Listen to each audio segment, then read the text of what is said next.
As Pansy calls her kingdom to report on the group's progress, Degasu gathers an elite group known as the Gendarmerie Force. And while he is unimpressed by their silly and flamboyant nature, Goma still orders them to guard the palace from Goku and his friends in case they somehow manage to get past the disabled Warp Lords. The Force don't take this job too seriously though, especially after hearing that the invaders are mere children. So they spend the rest of their time befriending Majin Ku and Do at a convenience store and end up buying them chocolate for absolutely no real reason. And look, I don't necessarily hate the Gendarmerie Force, but since they do act as a clear knockoff of Frieza's Ginyu Force, I don't think they were a necessary inclusion to the story being told here. But hopefully they'll manage to prove me wrong, and hopefully they'll do something interesting in the next few episodes.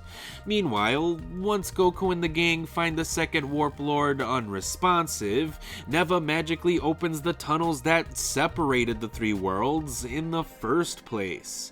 So his presence did instantly remove any of the tension that may have come with seeing our group trapped in the second world, but at least he finally managed to do something useful.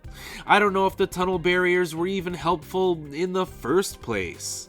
I mean, I get that he created the barriers in order to protect the demon world from first world snobs and third world ruffians, but how did the demon world citizens feel about the barriers? Were they happy that they existed? Were they grateful that Neva single-handedly decided to segregate everyone?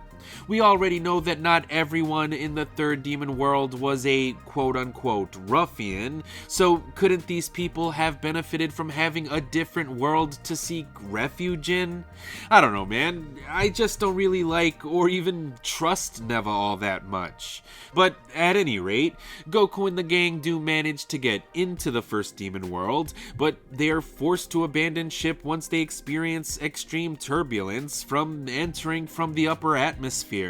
And once Goma learns of their arrival, he orders all of his men to launch an immediate attack. So the group has to escape the attack from mid-air, and that's when the episode comes to an end. Which means that our characters are put in an interesting position for the next episode, so hopefully episode 15 will prove to be another awesome and action-packed one.